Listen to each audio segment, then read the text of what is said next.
Hello, creatives, community, and kind folks out there. Welcome to World Building Wednesday. All right, imagine yourself, lonely travelers, walking down a dusty path. You finally crest a ridge and you see the town before you, smoking, dusty. Even from here, it seems like there's not lifeless, but listless, almost as if um, even from so many miles away, you can feel that the energy, the hope has been drained from everyone. And as you walk down the road, on each side you see statues, pained faces, horrible faces, and you know these are not real statues. They're those that have been turned by one of the many sisters. As people pass you by, you see their eyes downcast. You see others, whole family members, their eyes uh, wrapped with linen and cloth around their eyes so that they could not even by accident cast their gaze up at the sisters or the sisters' agents. Heading towards you, you hear heavy footsteps, the clippity clop of what you think are horses, but you know this not to be true. You cast your gaze slightly upwards to see what it is. You see something. Is it a cow? It's like a bull with a metallic sheen to its skin. It's belching some kind of smoke out of its nostrils, and one of the sisters' agents riding on the back of it with his large weapons. Everyone casts their gaze aside and downtrodden, their shoulders hunched as it passes by, along with a number of its pets, these strange lizards that have the same capabilities as the Dark Sisters who have enslaved this city and so many others like it. So today we are talking about World Building Wednesday, and our subject is the Medusa. And in World Building Wednesday, our subject, whatever that subject may be it dragons or insects or teleportation or whatever our subject is, we imagine ourselves a world in which that subject has dominated the very world we are in. Much like the rest of this channel, we are all about world building and coming up with creative ways to create new settings and embellish and having new ideas. And so World Building Wednesday really is a culmination of that. So we're imagining a world in which the Medusa, the Gorgons, at least as far as Dungeons and Dragons considers them, because they consider them to be two separate things, have dominated the very world, as if the Medusa isn't a singular female, accursed being, but almost a legacy, a race of individuals that have the ability to of course, look them in the eye and turn people to stone. And so, imagining a world in which the kings and queens and the nobles, noble-blooded and such, most of them, they're gone. The, your your the victims of said said Medusa, it doesn't matter whether you were rich or poor. You've been cast away, cast to stone, and you not only are removed from your power, but you are a symbol of those who would dare speak against them.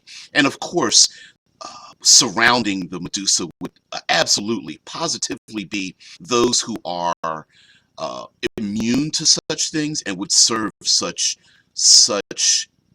emotional dark mistresses. Now, embracing the idea of the tragic villain, the Medusa, I'm sure would be very, let's use some Dungeons and Dragons terminology, chaotic in their leadership, whether it's through fits of anger or desires for beauty, and maybe just controlled very much by such an emotional imperative that large sections of society would just go um, um, unnoticed or um, unorganized, simply because of rage or pain or brutality or the whims of these stone casting uh, accursed beings that within a moment's notice would just bring you together. Yeah, Dead Man. Yeah, that's what why I talked about the metallic bull that rode by with the smoke coming out of its nose. That's the Gorgon, right? The Gorgon in D&D has a breath weapon that petrifies people. Yeah, that's why I mentioned that.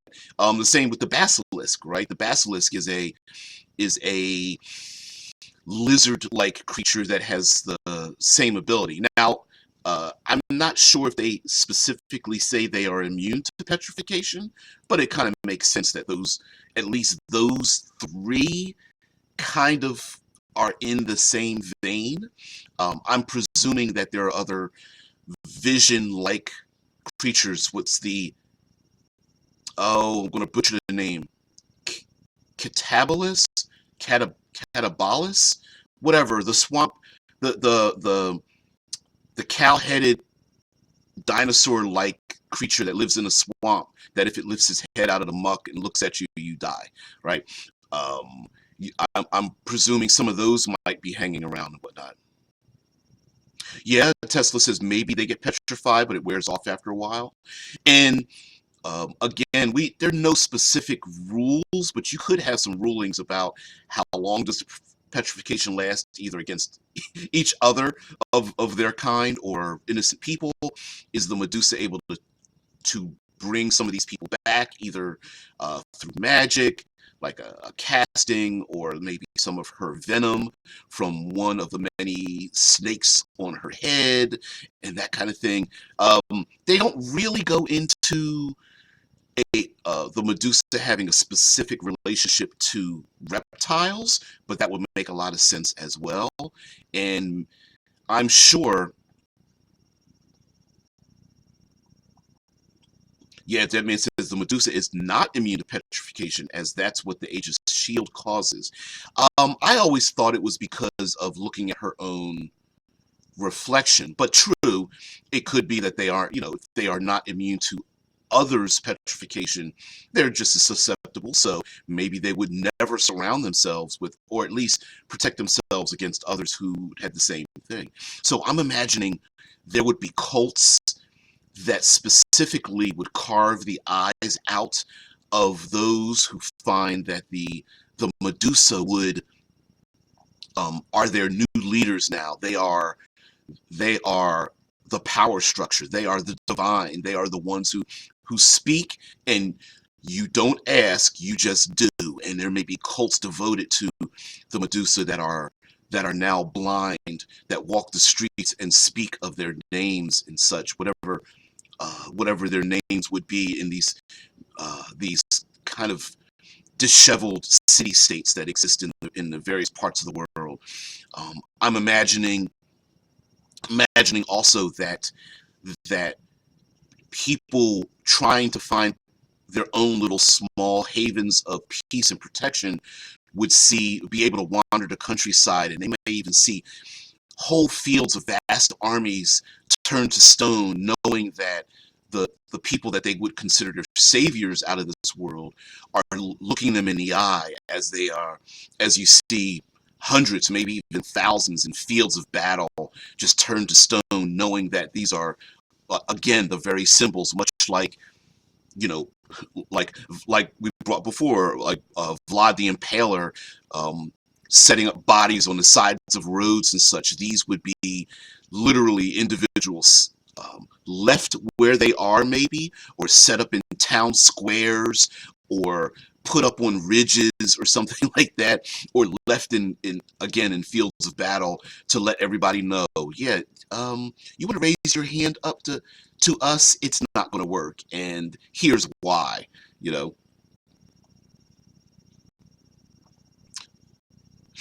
Tesla said Perseus saw her reflection and wasn't turned to stone. Her reflection is harmless. Yes, her reflection is. I'm imagining there would be an underground of those who are trying to make reflective surfaces. If they, presuming much like the classic troll, right? You harm the troll, or you cut the head off the Hydra, you put fire or acid on the stump so it doesn't grow back. To kill the troll, you need to use fire or acid. Presuming that people would spread this limitation around, there would be secret police hunting down those who have like um, polishing materials and little mirrors in homes, breaking into people's homes to find anything reflective of that nature, so that there would be no weapons to use against such a person. And I'm sure the devout would collect those items, if for no other reason that they would feel that they would at least move themselves up a little bit in the status.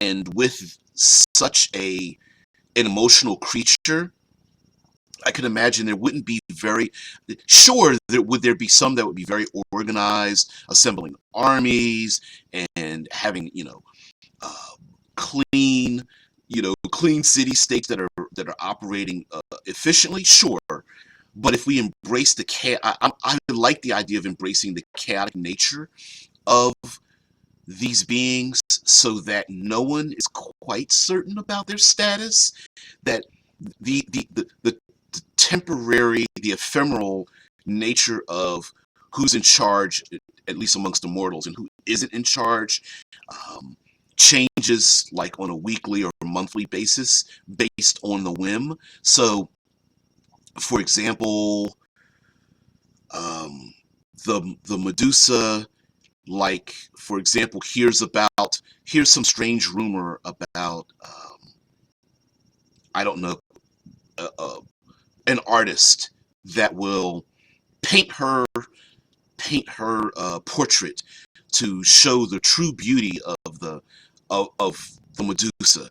And so all of a sudden now she's hunting for this painter, or at least a painter that could paint her beauty or something. And so all of a sudden the artists in the community who had nothing to do with this, all of a sudden, so they're running away as refugees. Others are trying to hide their art. There are more that are burning their stuff in the streets because they don't want to be pulled in. There's others trying to come into the town because now's their chance to pull, instead of digging ditches and shoveling dung, now there's this opportunity that maybe, just maybe, their family might be able to rise up out of the dregs of society because this person is a great artist. And so while you have other refugees running for it, there may even be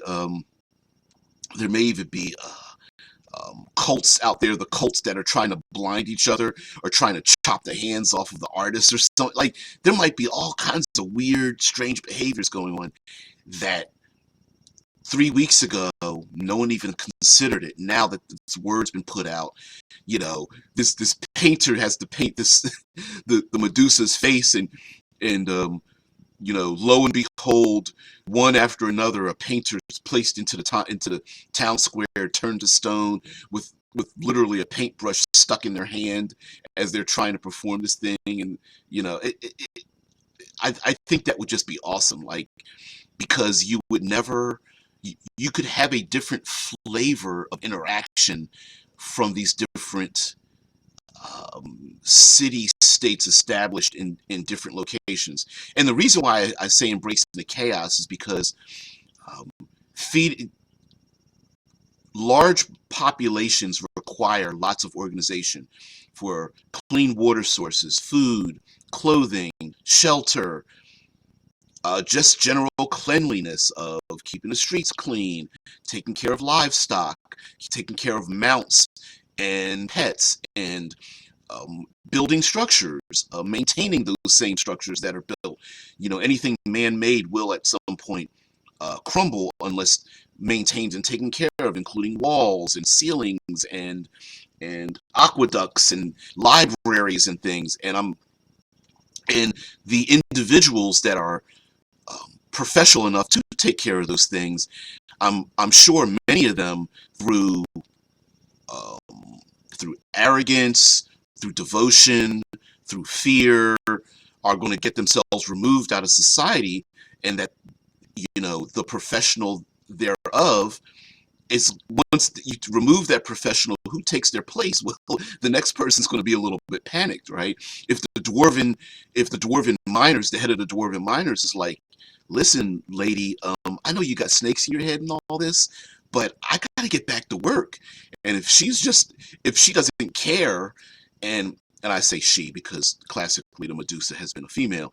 If she's just like, I I understand you're mining for gold and all that, but that's not important. What I want you to do is I want you to carve an 80-foot statue on the side of that mountain to show everyone how beautiful I am. And he's just shaking his head like, I don't have time for this. And she's like, oh, yes, you do. And her guards grab her, force this person's eyes open, and then boom, turn to stone. And then the next dwarven, the second in command dwarven person is like, yes, ma'am, yes, I will do whatever you want. Yes, okay, yes. You know, Scott Poe says, I picture the Medusa in this setting being like royalty, and their homes and carriages have these confession booth screens, ooh, in windows so they can talk to servants and supplicants. Absolutely. Because the idea of speaking to them through a filter, which would be necessary for the Medusa to get what they want, especially if they are, like you said, royalty, if they are quiet in their demands and desires, and knowing that literally, like you said, like a confessional booth is the one thing, maybe thin silk or linen is the one thing that's keeping you from being turned to stone. A lot of people are going to be shaking in their boots, and there won't be much need to verbally threaten or physically threaten the lower folk to do what they want. So I could even imagine like some kind of like secret police or proctors walking around with what are those? You guys have seen the surgical implements that can wedge someone's eyes open. It's basically like it's like tongs, like tonged metal that looks like it can pick up an egg, but really it goes into your eyeball and like wedges your eyeballs open. And I can imagine those hanging from a half dozen of those hanging from the belts of soldiers. Uh, Thanks for the thumb, Harry. I always like your thumb, and I like where you place it. Uh, um, I can imagine those hanging from belts as a visual threat, especially if the PCs aren't exactly familiar with like what do they just love eggs? Like no. Deadman says found on Reddit, reverse petrification whenever the casillasab, the casillasab or casilabsa, whatever, casillasab or basilisk spelled backwards looks at stone, it turns into meat. Silly. Now, now listen. Those who have the magical ability to turn flesh to stone and stone to flesh would be the new economy, right? A, those individuals that learn, well, first of all, destroying that spell would be definitely an impetus for the Medusae that are in power, right? Go into the libraries, find out where that power is, rip it out the books and destroy it. Grab the whole book, throw it on a fire, or drop it down a pit, or if immune to that, keep it themselves, right? And those individuals might even work for her,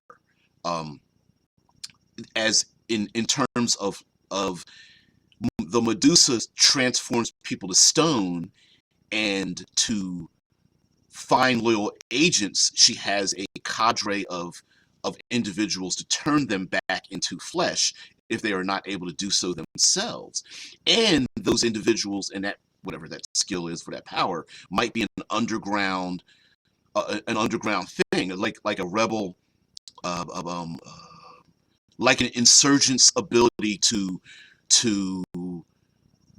return people back to flesh. And thank you, Deadman. The Deadman says the tool is called an ocular speculum. Yeah. Well, first of all, it's very much a body horror kind of thing, right? That where you have that medical device that opens up the eyeball. I could imagine alchemists creating like eye drops of some sort that are able to temporarily blur one's vision so that you can at least have a temporary immunity of sorts, or at least resistance to such a thing. If you're caught, if you are someone who's a rebel, part of a rebel faction, to get rid of their power. Of course, blindfolds. Blindfolds would be blindfolds and casting your eyes down, or wearing hoods, or using veils, much like Scott Poe talked about the confessional booths. Using veils over the face for everyone maybe a commonality. Of course, casting your eyes down and hunching your shoulders would eventually become the norm of the populace as well. I could see that. Um, oh, anti-venom. Anti-venom might be a thing. I'm not sure exactly how often someone would be bitten by. You'd have to be close enough to be bitten by uh, a Medusa. But again, a lot of the abilities of a lot of these mythological creatures, the Medusas most specifically, since that's what we're talking about, have come from its own mythology and culture, and we mix them with other things in Dungeons and Dragons. We would have to make up ourselves, how do they all fit in a world in which these other things exist, right? Like, for example, would if the Medusa has, because we're talking world building, so if the Medusa and others of their kind have taken over, what happened to the undead, the dragons, like the big bads? What happened to the rest of them? Are they on the horizon, maybe biding their time? Are they, biding their time measured in centuries? Have they been, are there, are there places where a number of dragons have been turned to stone, and the general family of dragons have left the communities and flown off, decided to fly to the four corners of the world to say, hell, I'm getting the hell out of here.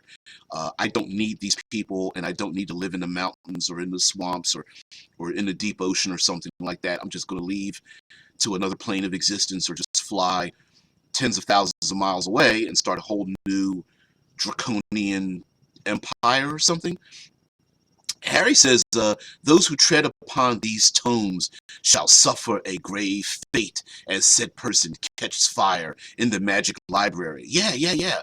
I mean, those tomes could be cursed, or glyphed, as it were, to even dare try to find a cure for, or resistance for the reversing the petrification, and you could be punished. Maybe alarms go off if you even attempt to try to go into the library to find such a thing. Socially, maybe word is spread that the Medusae are the right ones, and you're wrong. And so culturally, there may be those who will rat each other out, at least to get a bump up in society, if they find out that someone has magical ability and has the possibility of learning an ability to return a loved one, or an important dignitary, or a great warrior back to flesh.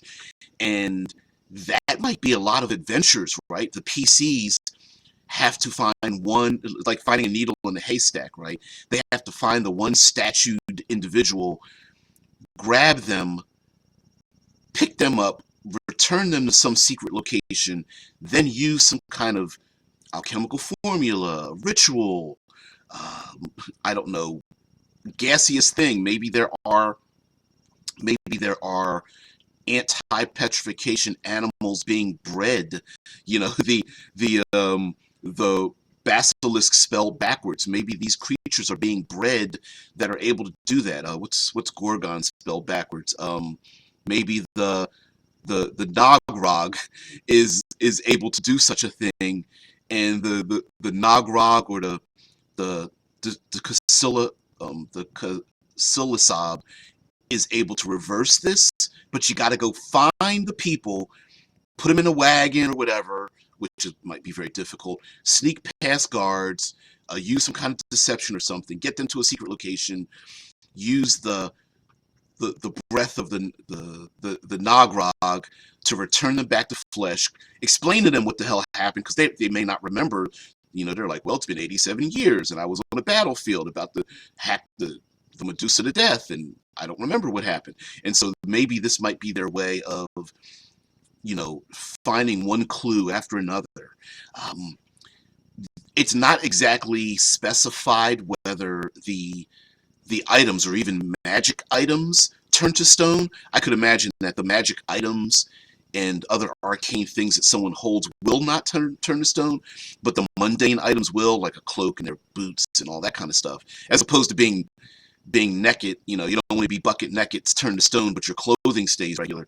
So maybe it's a possibility the PCs can carve or chip out a magic weapon or a ring or something off the hand of an individual and then use that, but they have to find it in the first place.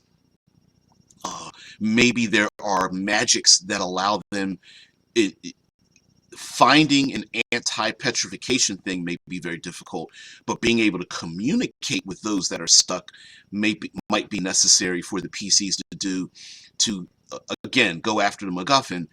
The fetch quest may be talk to the person, talk to the 3 head librarians that were turned to stone that are standing out front of the library, and then talk to them, and then they give the name of a sage that was on a mountainside or something, and that sage has left their location, but the sage's acolytes who've been turned to stone know something, and then 2 other acolytes that ran for it are there hoping that one day they can find a cure, and then the PCs go to them and they find another piece of information and whatnot. Yeah, that would be pretty cool. Now, we haven't decided exactly what circumstances created these Medusa. Maybe there's an ancient curse and the PCs are able to find the origins of the ancient curse. It could be one of those, fist in the air to the gods, and the gods slap somebody down. There may be even an ancient bloodline of it has to deal with the idea of beauty and such. A maybe there is an ancient bloodline, and that ancient bloodline of beautiful men and women and such.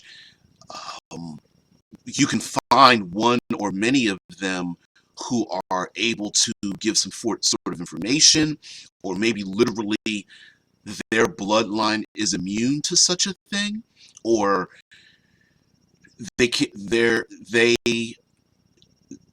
have the Medusae have made it so that that bloodline shall not and will not be touched. So, for example, 8 generations ago, the one young lady, she was only 14 years old, was going to grow into such a great beauty, and the gods, the Aphrodite of the world, was pissed off that mortal beings knew that this young lady was going to grow into such a beauty, because her mom and dad were such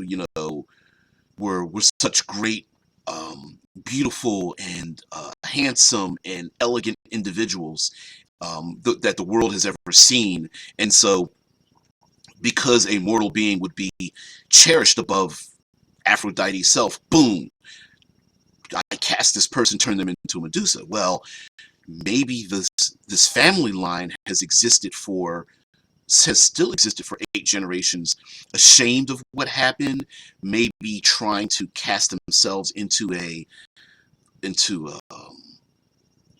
non-public light. Like maybe half of the bloodline is walking around with arrogance, knowing that they will be untouched, while the other half, maybe there's an occult people who are scarring those who are born with such beauty, like maybe they're trying to disease themselves, so they'll be pockmarked from a disease that will ravage their flesh. Maybe there are rituals to carve their flesh so that they will flay their faces and their bodies. They will do things to scar their bodies, so that using scarification or burns or whatnot, self-inflicted or inflicted on them by a cult, so that they will no longer have the beauty that will draw the ire of the gods themselves, and therefore be left alone or something. Yeah, that would be very strange and very odd kind of world, but awesome. Also, again, for those that are devoted to the Medusa, maybe there is there's like a hag's milk kind of thing. You could drink a concoction made from just a little bit of the venom of the Medusa that grants you some kind of you know, special ability. Maybe you only need to drink it once, and your body is transformed, and so now you are quote unquote like a warlock or uh, a sorcerer or something of that nature. Or maybe you just become a monster that is under their control, or you are gifted with some kind of mutation, turning people into trolls or something of that nature, right? And you're able to, maybe you're temporarily immune to petrification, and this is like a gift of hers, as long as you show your devotion and your service has been for the Medusa and her family line. They breed. If you want to go more,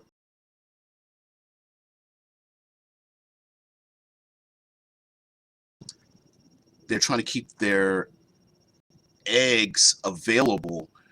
Why did my stream stop on Twitch? That's bizarre. Oh, sorry guys. I apparently, hopefully I'm still broadcasting, but there's been a slight disconnection, and because even now it's saying that the chat will try to connect you. So I'm going to keep on going. You guys let me know if on YouTube, Twitch, and any other place that I'm broadcasting, whether I am still broadcasting, because I did see my audio. Yep, my audio cut out on Discord as well. Um, yeah, I'm going to keep continuing. Someone just let me know if YouTube is still, if I'm still broadcasting on YouTube. Someone can pop that into the chat or Discord. So it's sorry about that hiccup, guys. It's technology for you. Anyway, the idea that, thank you very much, thank you. So the idea that thank you for that, Scott. The idea that they are trying to continue their legacy by laying these eggs and stealing them or poisoning them, destroying them might be a thing. The eggs might even be stone themselves. We mentioned before that the heart of a Medusa might literally be a philosopher's stone. That might be a quote unquote magic item that someone can gather, much like cutting the head off of a Medusa and putting it in a bag and using it as a weapon itself. Maybe a thing. So yeah, that all of these things may be possibilities. Now, if you really want to embrace the world building and the idea that the gods, the Greek gods or Roman gods had something to do with this, remember in the ancient stories, the hero was given the mirrored shield, the reflective shield, was given basically a vorpal weapon, was given the Pegasus or something. Maybe, just maybe, the gods themselves are. It's weird because the Greek gods, it's always like, we're not interference, and they go around just porking everyone. But that being said, maybe the gods themselves are literally coming to the PCs as to be heroes, and the heroes are being told where and what to do to go after the thing. Yeah, the mechanical owl. Yeah, yeah. Um, well, well, okay, maybe we don't want to get that silly. I don't know. That it's still cute though, right? And so the PCs have to gather, are told, like literally the gods go down to the PCs and are like, hey, by the way, if you go here, you can get this thing that'll help you do this other thing. And the PCs are like, sure. And much like making this kind of a mechanical thing, as they gain levels from first to second to third level, maybe this is as they complete each quest. If you want to do this as a milestone, this may be the things that allow them to get to their next purpose, to take down the legacy of the Medusa themselves. And you could very much reskin and reflavor the idea of quote unquote going up levels and gaining magic items. So, for example, instead of magic items being a treasure trove, those magic items might be things assembled by the rebel factions. They might be leftover materials from the vast armies that were turned to stone that the PCs found. They could be, I'm making up a word, antidotal creations by the populace, meaning like the idea of the eye drops that keep you from being petrified, the poison that's being used to allow one, the anti-venom created from the venom of a Medusa, the carving of the Medusa to rip her heart out, the Medusa's head in a bag, like all those things might lead the PCs as, character class abilities, magic items, further magical abilities, like, for example, what's a way to reskin something? Like, okay, maybe Magic Missile instead is reskinned as, maybe it's reskinned as, like, I don't know, my brain is stuck on that one. Maybe snakes leap from the hand of the caster or something, or stone leaps up from the ground, or something like that. Like, I don't know. It could have some kind of flavor in regards to what's going on, or maybe you just point your finger at someone instead of shooting a blast of something. Pieces of their flesh turn to stone, as if they were afflicted with a minor form of petrification from the points on their bodies in which they would normally be struck by a classic magic missile. So it might not even be a magic missile. Scott Poe says over time, nature selects for people with poor eyesight. Yeah, maybe. How about the blind monk idea? like you say, like maybe over time, the a player character is a desired individual because they have poor sight. They have poor sight. Jeez, they have bad eyesight and poor vision. Oof, that came out really bad. But yeah, natural selection. Those with bad eyesight become immune to such a thing. There may even be, this is strange to say, there may even be those who are naturally subtly resistant to petrification. Being a druidic cult that has individuals that can still move even though they have been turned to stone, or they turn to stone over a longer period of time. So when the basilisk and the twin basilisks on chains with her, I don't know, trollish guards, gaze into the eyes of one of the PCs, maybe that PC will transform over the course of 3 weeks, as opposed to instantly. And when the guards are like, oh, what the hell happened? The PC starts running for it like, oh, damn it, what the hell just happened to me? And they can see, they start to get the grayscale, and that in itself might be a thing. Or what's a spell?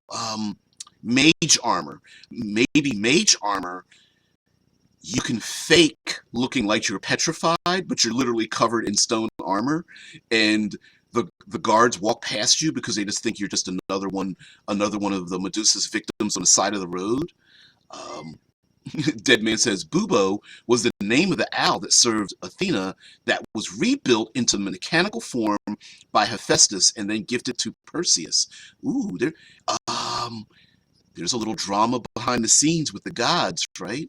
That the PCs could raise their fist up to the gods and beseech them for a little bit of help, and the gods themselves might literally do the do the machinations behind the scenes to help the PCs to resist the power of the Medusa and their kind. And of course, we could have the classic stat block of the Medusa be like the lower lieutenants, but there's a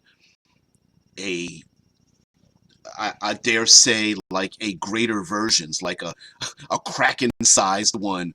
You know, hey, I'm going to use the stat blocks of a Kraken, or use the stat block of, I don't know, Oubliex or something like that, or some kind of pit fiend or whatever, and then tack onto it this ability to petrify people, and there you have it. And so there might be like different levels, and you might even be able to discover which Medusa is which by what kind of stone or mineral they turn their victims into. So the city to the south, she turns the people into uh, what we would consider to be very, very rough granite, right? Nearly like sandstone almost. Yet to the north, the three sisters turn them into ice, onyx, and amethyst, right? And everyone knows the three sisters with the ice, the onyx, and amethyst will do this thing. And then to the east, they turn them into like petrified trees, and to the west, the Gorgonic sister turns them into pristine marble, with highly deep, so much detail. You can see eyelashes and the pores in their flesh, and you can see the literally the veins that would poke out on their skin are veins of mineral in the white, almost nearly alabaster uh, marble, with dark, dark black veins in the marble or something like that, right? So you could even have differences amongst the Medusa themselves, and that might be its own strange economy. Um, Even there might even be a black market of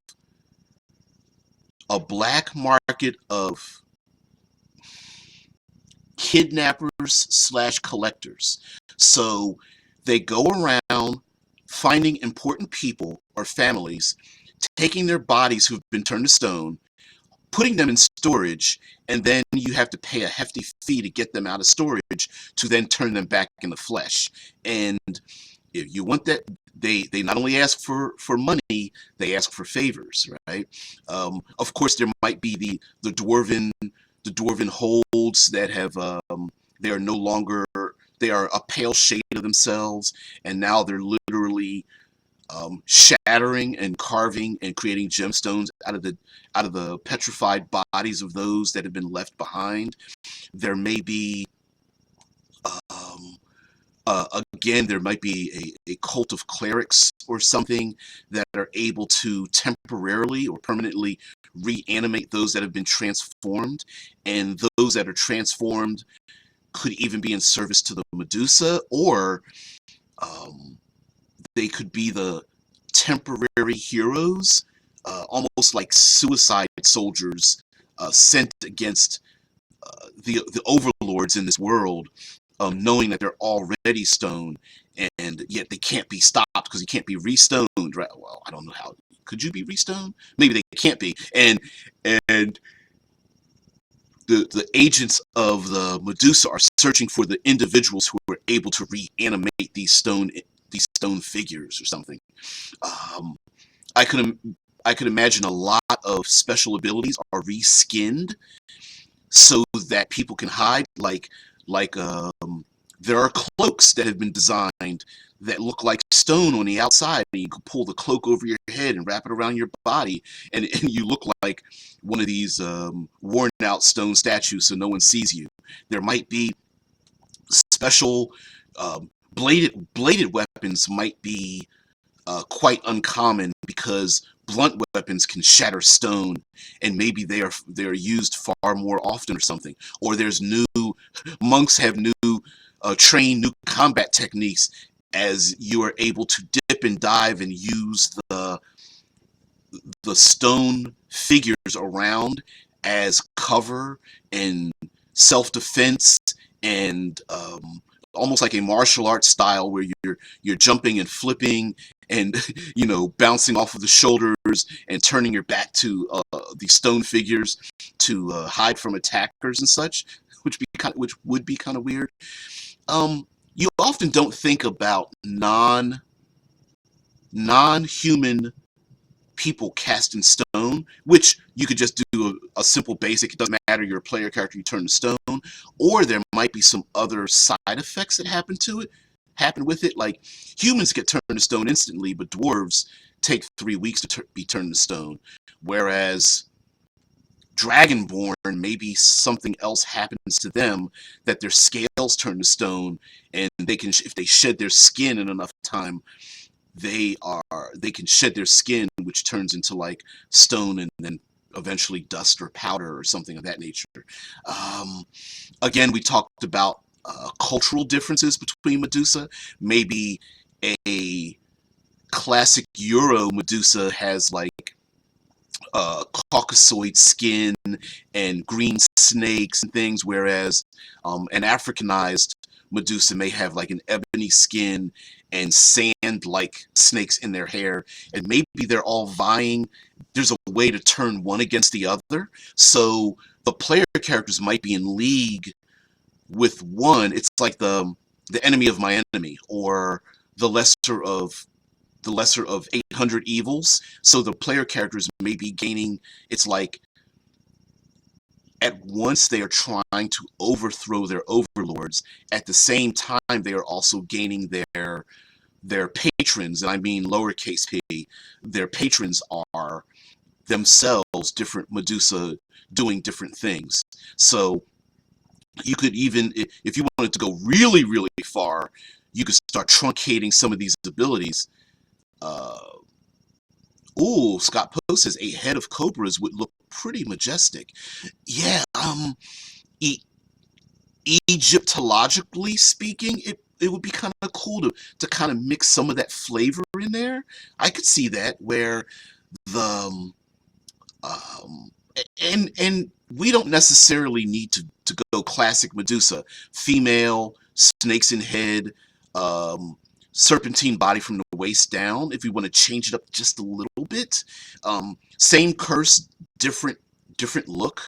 So there is some really great artwork out there of even for like Magic the Gathering and Deviant Art, having different types of snakes in the head would be kind of slick.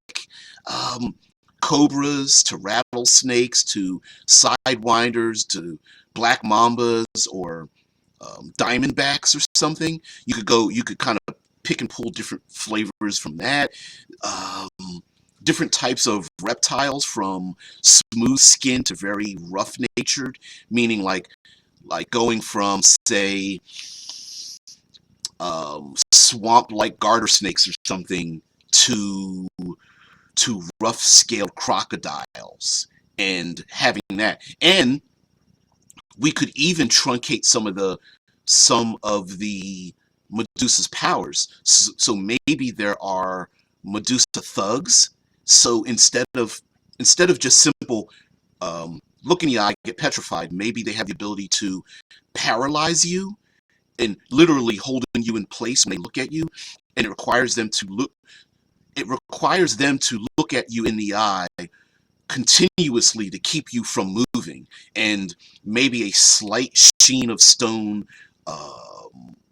It looks as if you are covered in stone rather than turned to stone, or maybe you're literally, your muscles are paralyzed, and then other agents are able to handcuff you or put you in shackles or something. Maybe there are yet other Medusa that don't have the ability to turn anyone to stone at all, but they're muscular, they have poison, they are more like crocodile in their nature. And if we want to play with this is a dangerous path I'm going to suggest here, but maybe this is extremely I'm making up a word, genderfied. So males in the world are treated much differently than the females of the world, both in their player character capabilities and how they are treated in the world. Um, it would make sense for at least some of the Medusa to treat men as second-class citizens or servants or arm candy or or all of the above, right? Your use is just for breeding, and that's about it, right? Your job is to get oiled and look good and sit on the side while us ladies do all the hard work. And much like this already, for those who are just now getting triggered, this already exists in Dungeons and Dragons anyway. Dark elves, anyone? Drow or Dro? Anybody? So this is not unheard of, and at least having a little section of your world, you don't have to ignore it, but a section of your world having it this way, I think it would make a lot of sense. And so that's a possibility. So I could imagine like the the the thugs of the Medusa world are all like feminine, who have that power, but all the guys are like mutated, or they are creatures. They have creatures that are blind, but they have other methods to see things. Like, for example, you could reskin ogres or cyclopses or trolls or something as being blind, but they have a great sense of smell, or they're able to sense magic, or they have more of a psychic awareness or something like that to hunt down uh, the enemies of the state. Or the player characters might be enlisting some of these what were once bad people in the world, the necromancers, the dragons, the fiendish elements of the world. Maybe they're second class citizens, and they're trying to get a foothold of power, and they're like, the pit fiend is like, I'll help you out if you just ask me, you know, to to to um to give the players. It's like, again, it might be the lesser of two evils, right? um Dead Man says in D&D the male Medusa could transform stone into flesh with a touch. There may be um the Medusa having, I don't know what's a nice way of saying this. Smash the heads of the male Medusas that are born. Maybe there is an underground of kidnapping the male children, male births of the Medusae, and growing them into adulthood so that they themselves could be the ones that can um, take down this regime. So yeah, that might be a thing. Now I don't know what the opposite of snakes in the head and being reptilian would be. I don't know if you need. If I don't even know if you need to make them opposite. Maybe instead of poisonous vipers, maybe instead they exude, or they're able to inject something that is of a healing nature instead of a poisonous nature. Um, you could reskin an Aasimar you could reskin the warlock, the Aasimar, the sorcerer, and even the cleric as the opposite of the Medusa, um, so that the Aasimar is born with snakes that have a. See, I'm going to say the word venom, but that's not necessarily what it. Well, it would be a venom, but it heals or recovers individuals, or it can be used into a concoction that a single drop on the flesh of those turned to stone will turn them back to flesh again. Um, Maybe the player characters is not about the player characters holding it themselves, but giving this concoction to others that are able, and this could even be a distraction, right? They give it to another rebel cell, and they time it so that they start using the concoction to turn their loved ones back to flesh, and after dozens and maybe even hundreds are turned back to flesh, the enemies go after that rebel cell so that the PCs now have the ability to go into the protected chambers of the Medusa or something like that, along with, and of course there could be a male player character that is, their blood, they can trace their bloodline to being back to the Medusa or something. There might even be, and of course you can play with this, it doesn't have to be black and white, right?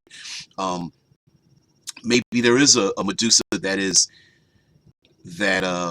who is in love with a male counterpart of her type, but she also knows the danger that if it's revealed, her sisters will come after her. Or much like Dr. Jekyll, Mr. Hyde, maybe there's a Medusa that is they are overcome with a rage that they are unable to control. So despite the fact that they are trying to resist their nature, this is something that they are trying to stop. And maybe the player characters find out that one of the Medusae are working against the other sisters, saving the children, or hoarding the way to resist their abilities.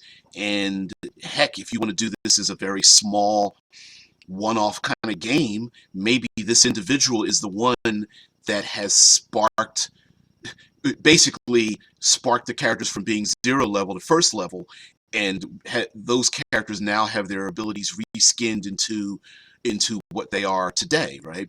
Um, the monk of stone hands, who's been afflicted with, you know, for lack of a better word, stone hands, literally stone hands. The the ranger whose specialty is not specifically like goblinoids or giants, but literally hunting down a list.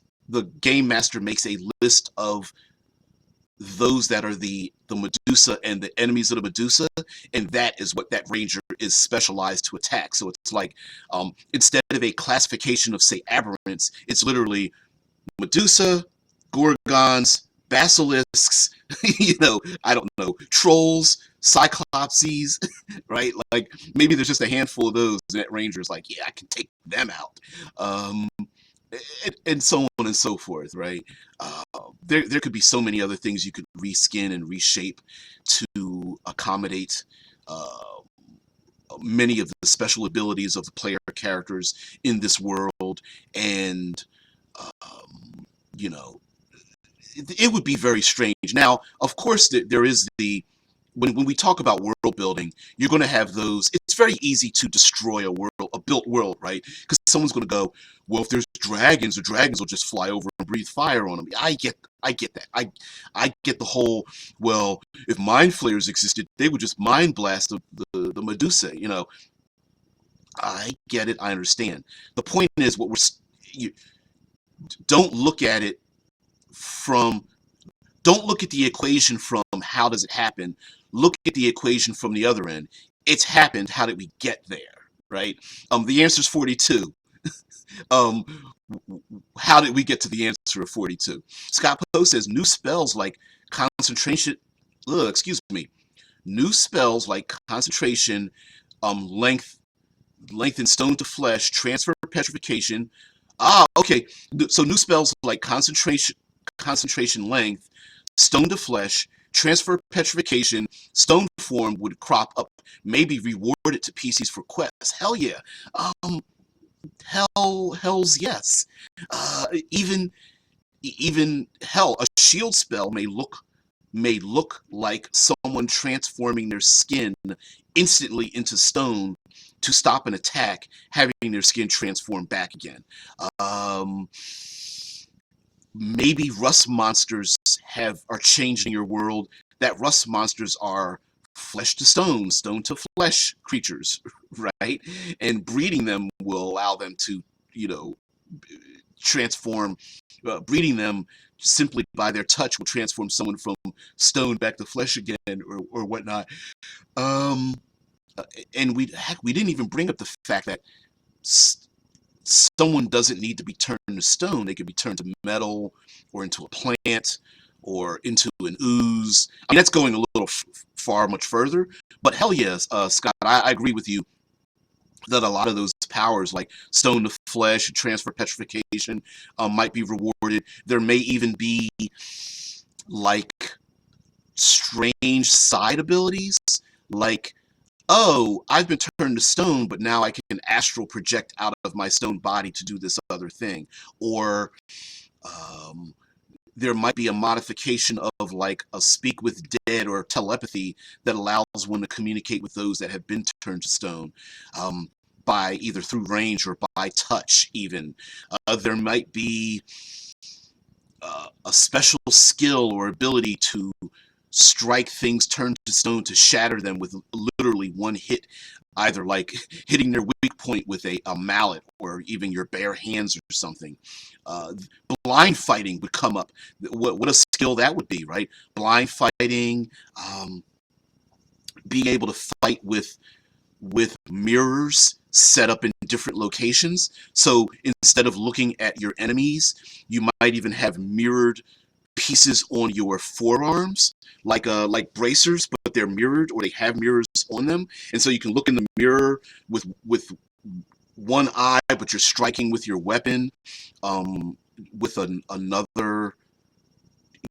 You're not looking at your enemy, but you're striking them by using the mirror to figure out where they're at, both through like ranged attacks and from hand to hand or something like that. That's pretty strange, kind of cool. You know, which, and by the way, thank you there. Oops. Uh, Thank you, Dead Man, for that. I really, really appreciate it. Oops, I even spelled it wrong. Whatever. Um, but anyway, guys, thank you very much for joining me. And as always, as a call to action, please like, share, subscribe if you love unscripted, long form content as we do here. I'm, you know, you guys know I'm not the smartest. I'm not the best public speaker. I don't have the charisma. I don't have a lot of high tech, but what I do have is content and creativity, and I hope I'm able to hand that out to you guys. If you want to know anything, please go down into the doobly-doo, find out all the information. This show is simulcast on Twitch, YouTube, and into the audio into the Discord over at Fantasy Grounds College down in the boiler room. So if you want to hang out there with some of the cool kids and the brilliant people who make the show possible, please do that. Tomorrow is Third Pillar Thursday. We're going to have us a little bit of fun. Third pillar meaning third pillar of exploration, with combat and social interactions in tabletop games being the first and second pillars. So guys, thank you very much. I will see thee tomorrow. Everybody have a great one. Scott, Deadman, everybody, Omen, bye. Oh, now I look odd because I'm still live. There we go.